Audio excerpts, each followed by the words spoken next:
Hello friends, Radhe Radhe, हरे कृष्णा। कैसे हैं आप सभी लोग? आशा करती हूँ आप सभी लोग स्वस्थ होंगे और मस्त होंगे। तो फ्रेंड्स, जैसा कि आपको पता, आने वाली 8 तारीख को है मोहिनी एकादशी। तो फ्रेंड्स, आज की वीडियो में मैं आपको बताऊंगी मोहिनी एकादशी का व्रत और पूजन कैसे करना है, और मैं संपूर्ण कथा ही बताऊंगी। इसकी पूरी पूजा की विधि भी आपको इस वीडियो में बताऊंगी। तो फ्रेंड्स देखिए, इस तरीके से मैंने अपनी जो चौकी है वो तैयार कर ली है। और अगर आपके घर में लक्ष्मी और विष्णु महाराज जी का अगर लेमिनेशन है या विग्रह है, किसी भी तरीके के मिट्टी के विग्रह है, तो आप उनको स्नान करा लीजिए। स्नान करा के इस तरीके से फूलों का जो है उनको आसन दे दीजिए। एकादशी है तो हम चावल का मतलब किसी भी तरीके का अन्न का आसन नहीं दे सकते हैं। भगवान विष्णु और माता लक्ष्मी को इस तरीके से मैंने फूलों का आसन दे दिया है। उसके बाद फ्रेंड्स, हम इस तरीके से कलावे का वस्त्र स्वरूप कलावा जो है भगवान को धारण कराएंगे। और लक्ष्मी माता को, मेरे पास चुनरी है तो लक्ष्मी माता जी को मैं चुनरी है जो वो धारण कराऊंगी। तो इस तरीके से हमने लक्ष्मी और विष्णु महाराज जी को इस तरीके से आसन दे दिया है, स्नान आदि करा दिया है।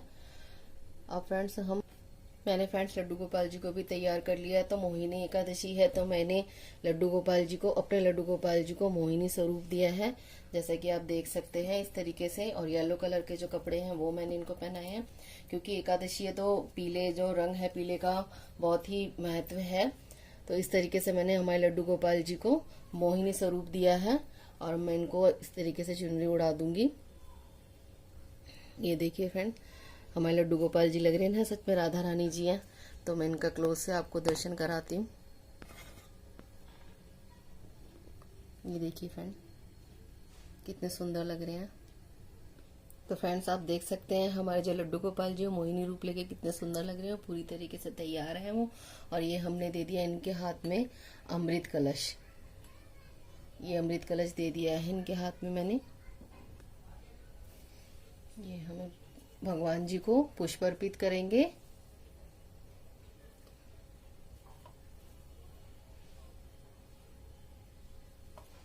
आपके पास कोई भी पुष्प हो फ्रेंड्स, वो आप आज के दिन, एकादशी के दिन, भगवान जी को पुष्प अर्पण जरूर करें। अपने सामर्थ्य के हिसाब से कोई भी पुष्प आप लाके भगवान को अर्पण करें। इस तरीके से मैंने भगवान को पुष्प अर्पित कर दिए हैं। और फ्रेंड्स, हम धूप दीप जो है वो प्रज्वलित कर लेंगे। तो फ्रेंड्स, कथा शुरू करने से पहले हम थोड़े से पुष्प जो है वो अपने हाथ में इस तरीके से रखे हुए भगवान विष्णु और माँ लक्ष्मी के समक्ष हम संकल्प लेंगे और ये प्रार्थना करेंगे उनसे, हे भगवान, हे विष्णु महाराज, हे माता लक्ष्मी, आज जो मैं एकादशी का व्रत करने जा रही हूँ या जा रहा हूँ, उसको विधि पूर्वक और पूरे सच्चे मन से संपूर्ण कर सकूं। और फ्रेंड्स, बैसाख शुक्ल एकादशी जो मोहिनी एकादशी है उसकी कथा इस प्रकार है। एक समय धर्मराज युधिष्ठिर भगवान श्री कृष्ण से बोले, हे कृष्ण, बैसाख मास के शुक्ल पक्ष की एकादशी का नाम क्या है तथा उसकी विधि क्या है और उसकी कथा क्या है? इस व्रत की कौन सी विधि है, ये आप सब मुझसे कहिए। भगवान श्री कृष्ण बोले, हे धर्मराज, मैं आपसे एक कथा कहता हूँ जिसको महर्षि वरिष्ठ ने श्री रामचंद्र जी से कहा था। एक समय मर्यादा पुरुषोत्तम श्री रामचंद्र ने गुरु वरिष्ठ से पूछा, हे गुरुदेव, आप मुझे कोई ऐसा व्रत बताइए जिससे करने से समस्त पाप और दुख नाश हो जाए। मैंने सीता जी के वियोग में बहुत दुख भोगे हैं, अतः आप कोई ऐसा व्रत मुझे बतलाइए। महर्षि वरिष्ठ बोले, आपने बहुत सुंदर प्रश्न किया है। आपकी बुद्धि अत्यंत शुद्ध और पवित्र है। यद्यपि आपके नाम के स्मरण मात्र से ही मनुष्य पवित्र और शुद्ध हो जाता है, फिर भी आपका यह प्रश्न लोकहित के लिए बहुत सुंदर है। मैं आपको एकादशी व्रत का महत्व सुनाता हूँ। बैसाख मास के शुक्ल पक्ष में जो एकादशी आती है उसका नाम है मोहिनी एकादशी। इस एकादशी का व्रत करने से मनुष्य के सब पाप और दुख नष्ट हो जाते हैं। इस व्रत से मनुष्य पापों को दुखों से छूटकर सांसारिक मोह जाल से मुक्त हो जाता है। अतः हे राम, यह व्रत दुखी मनुष्य को अवश्य करना चाहिए। इससे मनुष्य के समस्त पाप और दुख नष्ट हो जाते हैं। अब मैं इससे संबंधित एक कथा सुनाता हूँ।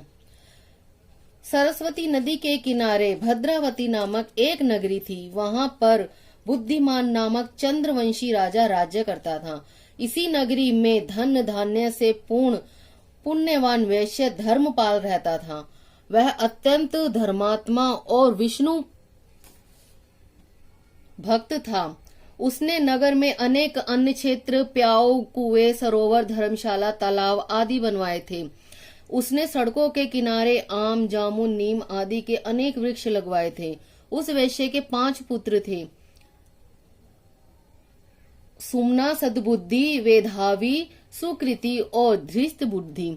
इसमें से जो धृष्ट बुद्धि तथा नाम तथा गुण महापापी और दुष्ट प्रकृति वाला था, वह ना तो ब्राह्मणों का आदर करता था, ना पितरों का सम्मान करता था। वह मांस का सेवन करता था। वह वैश्या और दुराचारी मनुष्यों की संगति में रहकर जुआ खेलता और पर स्त्रियों के साथ भोग विलास करता। इसके अतिरिक्त भी अन्य अनेक कुकर्मों और वासनाओं में पिता का धन नष्ट करता था। वह महानीच था और देवता, पितृ आदि को नहीं मानता था। धृष्ट बुद्धि के इन कर्मों को उसकी अनियतियों से तंग आकर उसके पिता, भाइयों तथा कुटुंबियों ने उसको घर से निकाल दिया और उसकी निंदा करने लगे।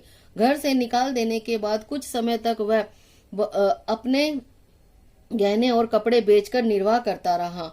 जब सारा धन नष्ट हो गया तो वैश्यों तथा दुष्ट संगी साथियों ने भी उसका साथ छोड़ दिया।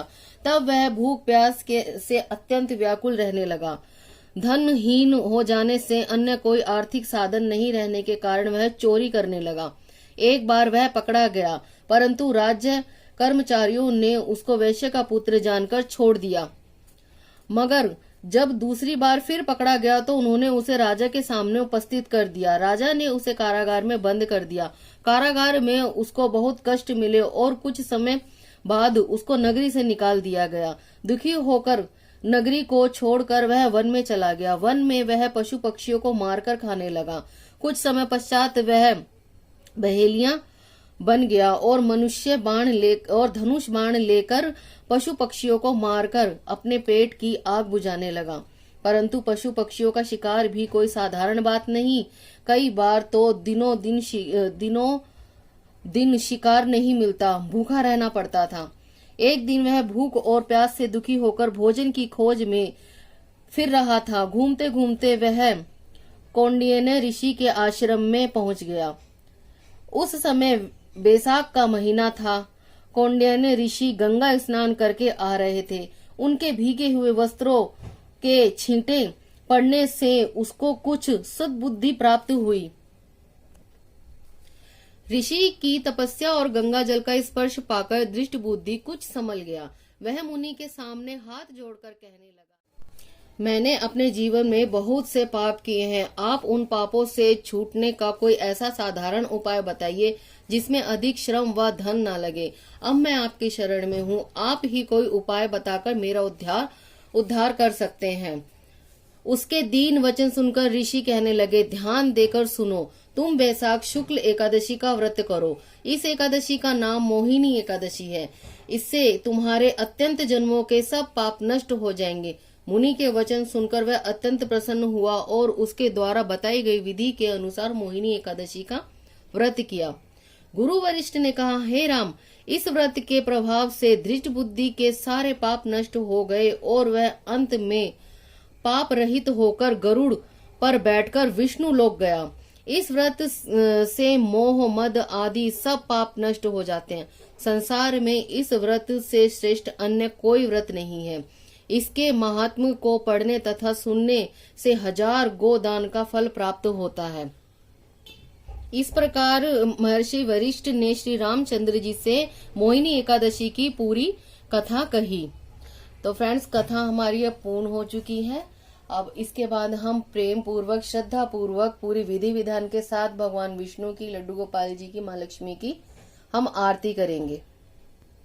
तो फ्रेंड्स, अब हम आरती करेंगे। आपको अगर एकादशी आरती आती है तो आप वो गा सकते हैं, और यदि आपको विष्णु भगवान जी की ओम जय जगदीश हरे की आरती आती है तो आप वो भी गा सकते हैं। तो मुझे यही वाली आरती आती है तो मैं यही आरती गाऊंगी, ओम जय जगदीश हरे वाली। तो इस तरीके से हम भगवान विष्णु की, माता लक्ष्मी की पूरी श्रद्धा के साथ आरती करेंगे। जय जगदीश हरे स्वामी जय जगदीश हरे। भक्त जनों के संकट दास जनों के संकट क्षण में दूर करे। ओम जय जगदीश हरे। फ्रेंड्स आरती करने के बाद जो हमने हाथों में पुष्प लिए थे वो हम लक्ष्मी और विष्णु भगवान के चरणों में अर्पित कर देंगे इस तरीके से। तो फ्रेंड्स आपको मेरी वीडियो कैसी पसंद आई कमेंट सेक्शन में जरूर लिखना। मेरे चैनल पे अगर नए हैं तो चैनल को सब्सक्राइब कर देना, वीडियो को लाइक कर देना, प्यार से कमेंट करना ना भूले। मिलते हैं नेक्स्ट वीडियो में, जब तक के लिए हरे कृष्णा राधे राधे।